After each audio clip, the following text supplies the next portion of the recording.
शहर की सफाई व्यवस्था ध्वस्त होने से अब आक्रोशित रहवासी सड़क पर उतरने को मजबूर हो गए हैं। मंगलवार को हाकिमबाड़ा क्षेत्र में नाला जाम होने से सीवरेज का गंदा पानी सड़क पर आ गया।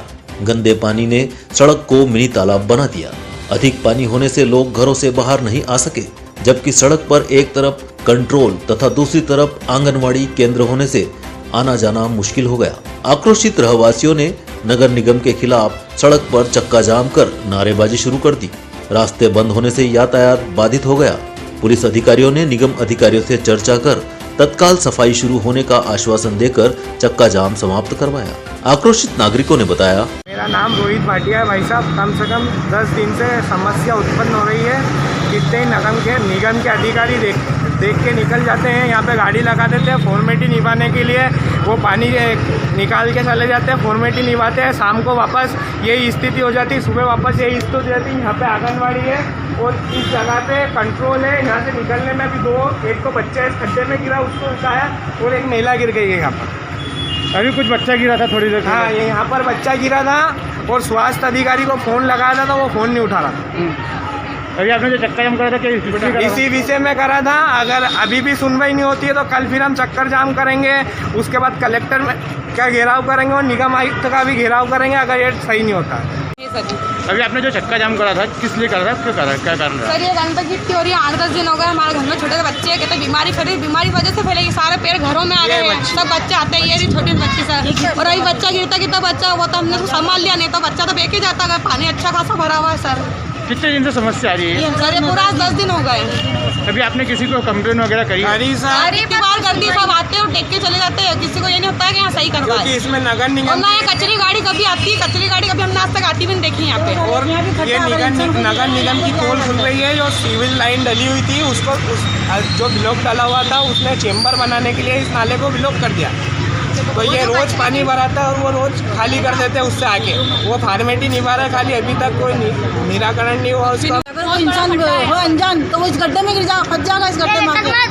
तो कितनी बड़ी समस्या, मतलब वो तो या तो कोई इंसान मरेगा या हादसा हो जाएगा बहुत बड़ा।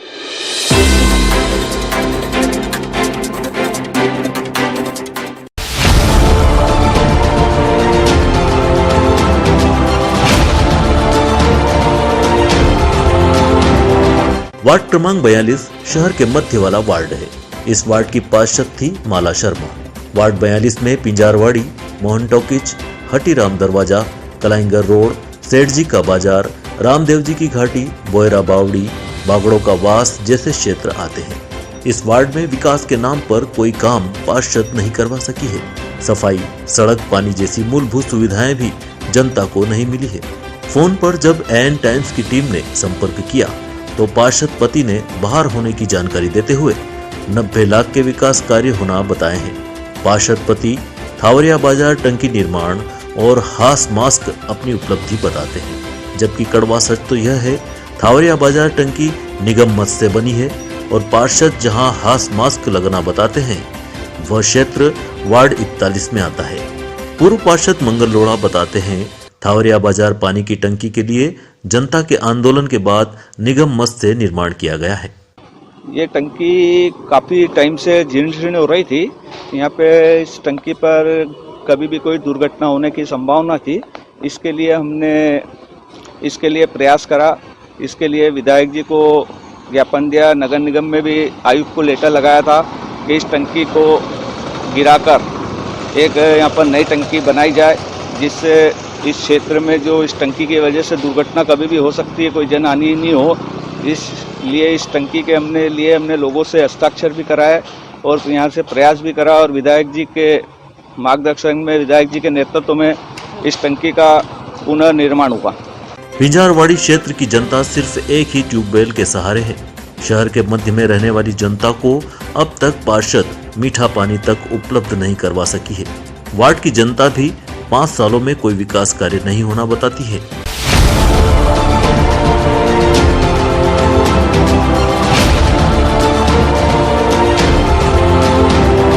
नाम बताएं आपका? इब्राहिम की कौन सा एरिया कहलाता है? ये पिंजारवाड़ी कहता है। पिंजारवाड़ी। यहाँ आपका पार्षद वगैरह जो पिछले 5 साल निकले हैं कितनी बार आए? बहुत कम बढ़ा है। विकास की बात करें, विकास का कुछ नहीं हुआ यार। विकास हमारे वार्ड में तो कुछ भी नहीं हुआ। यहाँ नाली का वादा करा था उन्होंने कि नाली बनेगी, लेकिन लाने के नाम पे अभी तक कुछ भी नहीं हुआ। आपने देखी नाली नहीं बनी हुई। दूसरी बात उन्होंने बोला था जो पीछे वाली मस्जिद की रोड है उस पर यहाँ पे पानी की जो पाइपलाइन लगवाई गई, अभी तक किसी के भी कनेक्शन अभी तक जुड़े नहीं है। ये हर पार्षद यही कहता है कि जुड़वा देगा। उस समय तो क्या था कि ये पास भी हो गया है, जुड़वा देगा, आपको जुड़वा देगा। हम 10 बार चक्कर काट के आ गए कि हमारा पानी की बहुत समस्या। सिर्फ एक ट्यूबवेल है, एक ट्यूबवेल से पूरा पिंजार सेरी वाली गली पूरा पानी भर रही है। वो जब खराब हो जाता है हमें इतनी आफत आ जाती है कि कोई टैंकर डलाता है। उनको मैसेज वगैरह किया? कितनी बार कह दिया जाके, बोले हो जाएगा, लेकिन पार्षद तो सुनता ही नहीं है। यहाँ से मकान खाली कर दिया, उन्होंने दूसरी जगह ले लिया। विकास कार्यों की बात करें, क्या क्या हुआ? कुछ भी विकास नहीं हुआ। विकास के मामले में तो 5 साल में कोई भी नहीं आया। नालियाँ बनाएंगे तो अभी तो कोई नाली नहीं बनी, सफाई भी नहीं होती है। किसी 4 दिन 8 दिन में आते हैं दरोगा जी, सफाई करवाते हैं, चले जाते हैं, उसके बाद फिर कोई नहीं आता है। और क्या विकास हुआ आपके वार्ड में? कुछ भी काम ही नहीं हुआ, कुछ भी नहीं काम नहीं हुआ। इसमें साहब यहाँ सफाई वगैरह की बात करें, आपके वार्ड में विकास कार्यों की बात करें तो क्या विकास कार्य हुआ है? विकास कार्य तो कुछ भी नहीं हुआ है। पिछले 6 साल पहले भी रोड नालियाँ बननी थी, ना नालियाँ बनी है, ना रोड बना है, ना कचरा उड़ता है, ना कोई गाड़ी आती है कचरे वाली। पार्षद कोई बोला है, काफी कंप्लेंट लिखी लेकिन कुछ सुनवाई नहीं है। स्ट्रीट लाइट बंद हो जाती है तो 15 दिन पहले स्टार्ट नहीं होती है। कौन पार्षद कौन है यहाँ का? अपने माला शर्मा, अशोक माला। वार्ड क्रमांक कौन सा है? 42। तो 5 सालों की बात करें, पिछले 6 सालों की, कितने बार आपके पार्षद आपके वार्ड में देखने आए? पार्षद तो आता है, बस भाई काम जो मेन काम बताया था हमारे को, मीठे लाइन की पाइपलाइन डलेगी वो नहीं डली, नाली पक्की होगी वो नहीं हुई। शहरी क्षेत्र उसके बाद भी मीठे पानी का पानी नहीं है? बिल्कुल नहीं है, यहाँ एंड तक तो है ही नहीं। बस वहाँ आगे तक आता है, यहाँ आता नहीं है पानी। मेन रोड पर पानी की बहुत समस्या है, बिल्कुल पानी नहीं, खारा भी नहीं, मीठा भी नहीं, कोई सा भी नहीं है। जो कुछ चल रहा है सरकारी हॉल है वो चलते हैं, उससे परे पता है। प्रदीप डांगी, कहाँ रहते हैं? यहीं बागड़ों का वास में यहाँ निवास करता हूँ मैं। 5 सालों में आपके पार्षद द्वारा विकास कार्यों की जानकारी ले रहे हैं, तो कितना विकास हुआ? नी के बराबर कोई विकास नहीं हुआ। नालियाँ 5 साल पहले भी टूटी हुई थी और हमेशा जब भी उनको बोला, श्रीमती माला शर्मा पति अशोक शर्मा हमारे यहाँ पार्षद रही, और जब भी अशोक भी मिलते थे, आते थे, जब भी बोलते थे एक ही बात कि कोई टेंडर ही नहीं, नगर निगम के पास पैसा ही नहीं है चुकाने के लिए, टेंडर ही नहीं होता है, हम काम कैसे करें, बड़ी मुश्किल पड़ रही है। नल बराबर आ रहे हैं, जल की व्यवस्था, जल वितरण व्यवस्था बराबर है। विधायक जी के सौजन्य से, कार्यकाल के कारण और उनके सहयोग से पानी की व्यवस्था बराबर है, लेकिन साफ सफाई में बिल्कुल जीरो। 7-8 दिन बाद में एक बार मतलब जो है नालियों की सफाई होती है, एक दिन छोड़ के, और एक दिन जैसे कभी रेगुलर कभी होती है। तो विकास कार्य में कुछ नहीं हुआ? विकास कार्य में कुछ भी नहीं हुआ। अब सवाल तो यह उठता है, आखिर 90 लाख की लागत से पार्षद ने कहां और कौन से विकास कार्य करवाए।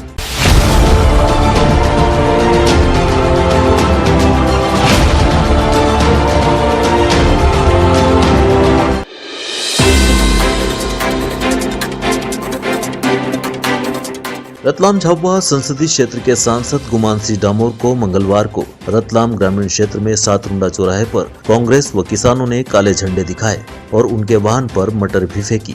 गौरतलब है कि एक दिन पूर्व सोमवार को ही रतलाम शहर के पत्रकारों ने उनकी प्रेस कॉन्फ्रेंस का बहिष्कार कर दिया था। हालांकि बाद में डामोर ने कहा था कि प्रेस कॉन्फ्रेंस के बारे में आयोजकों ने उन्हें कोई जानकारी नहीं दी थी। सांसद डामोर की कार्यप्रणाली से जनता खासी खफा है। जनता से दूरियां बनाए रखना, काम नहीं होना, मोबाइल रिसीव नहीं करना सांसद डामोर पर सवाल ही खड़ा कर रही है।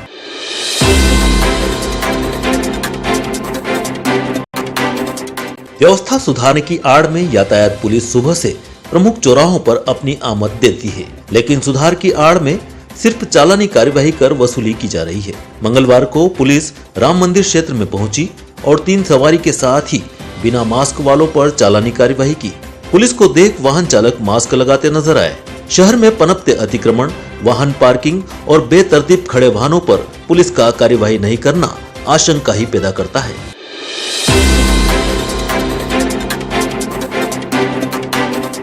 लॉकडाउन से बंद चल रहे स्कूलों में बच्चों को मध्याह्न भोजन नहीं होने से स्कूल खुलते ही मध्याह्न भोजन वितरण के लिए सूखा खाद्यान्न सामान का वितरण किया गया। शिक्षकों को वितरित की गई सामग्री में तेल और दाल है। अब शिक्षक सामग्री बच्चों तक पहुंचाने का काम करेंगे। मध्याह्न भोजन वितरण की जानकारी देते हुए बताया गया, आज जनपद शिक्षा केंद्र रतलाम में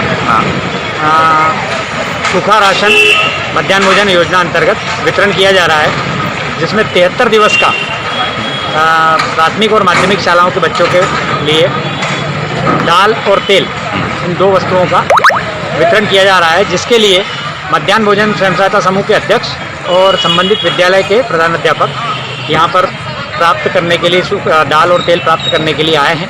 और इस राशन को यहाँ से वहाँ तक ले जाने के लिए जो परिवहन का व्यय होगा वो मध्याह्न भोजन स्वयं सहायता समूह के खाते में डायरेक्ट राज्य शासन की तरफ से भेज दिया जाएगा। अच्छा ये बताएं, लेकिन स्कूल बंद है, फिर ये मध्याह्न भोजन किसको दिया जाएगा, कैसे दिया जाएगा? स्कूल बंद होने की वजह से ही, क्योंकि स्कूलों में जो मध्याह्न भोजन योजना संचालित होती थी जिसमें बच्चों को पका हुआ भोजन दिया जाता था, क्योंकि विद्यालय बंद है और बच्चों को स्कूल में बुलाया नहीं जा रहा है, इसलिए उनके लिए जो ये राशन है उनको घर पे ही पहुंचाने की व्यवस्था की जा रही है। इसके लिए कोविड-19 के प्रोटोकॉल नियमों का पालन करते हुए मध्याह्न भोजन स्वयं सहायता समूह एवं प्रधानाध्यापक ये सुनिश्चित करेंगे कि बच्चे या तो विद्यालय में आके प्रोटोकॉल का पालन करते हुए कोविड नियमों का, या उनके पालक आके इसे प्राप्त कर लें, अथवा वे उनके घर घर उनको इसका वितरण सुनिश्चित करें। कितने स्कूलों का सामान दिया गया है? ये करीब 500 स्कूलों का अभी जो है रतलाम ब्लॉक में वितरण किया गया है।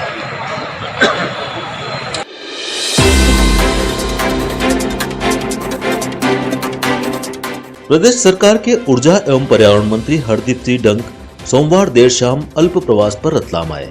स्थानीय सर्किट हाउस पर उन्होंने सुबह पूर्व सांसद कांतिलाल भूरिया के बयान को आड़े हाथों लेते हुए कहा, भूरिया अपनी पार्टी संभाले, कांग्रेस में कार्यकर्ताओं को तो संभाल नहीं पा रहे हैं, फिर दूसरी पार्टी की बात करने का उन्हें क्या अधिकार है? उनको जो भूरिया जी को खाली वो अपनी पार्टी के बारे में ध्यान रखें। जो आज मध्य प्रदेश और हिंदुस्तान में जो कांग्रेस की हालत हो रही है ना, वो अपनी पार्टी के बारे में सोचे और बोले तो ही ठीक है। आप भी कांग्रेस में रहे थे? कांग्रेस में रहे थे और आज भारतीय जनता पार्टी में हूँ। तो कांग्रेस में रहे थे तो क्यों रहे थे और आज भारतीय जनता पार्टी में हूँ, तो इसका कारण क्या, ये उनसे बात पूछना चाहिए कि जो अपने कार्यकर्ताओं को नहीं संभाल सकते तो दूसरे के बारे में उनको बोलने का अधिकार नहीं। सोलर प्लांट को लेकर किए गए सवाल पर मंत्री डंग ने कहा, नहीं, बिल्कुल सही है कि सोलर जो ऊर्जा से जो अभी उत्पादन हो रहा है, हमें गर्व है कि रीवा जैसा प्लांट जो हमारे यहाँ पर है, और आज दिल्ली में मेट्रो ट्रेन जो चल रही है उसमें भी रीवा से वहाँ पर विद्युत जाती है। आने वाले दिनों में आप देखेंगे कि चाहे वो नीमच हो, शाहजहाँपुर हो या अन्य जगह छतरपुर हो, कई जगह प्लांट लगने वाले हैं। और सबसे बड़ी उपलब्धि हमारे ओंकारेश्वर डैम पर जो सोलर प्लेटें लगने वाली, मतलब पानी की सतह पर, ये हमारी सबसे बड़ी उपलब्धि आने वाले दिनों में रहेगी। नरेंद्र जी मोदी साहब जो प्रधानमंत्री हैं और शिवराज सिंह जी चौहान साहब मुख्यमंत्री जी का सबसे अगर ज़्यादा ध्यान है तो सोलर लाइटों पर है, उत्पादन पे।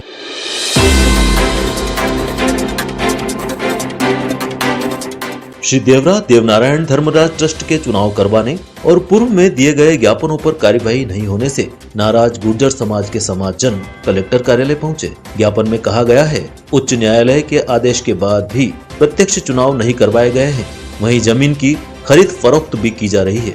ज्ञापन सिटी एसडीएम अभिषेक गहलोत को सौंपा गया।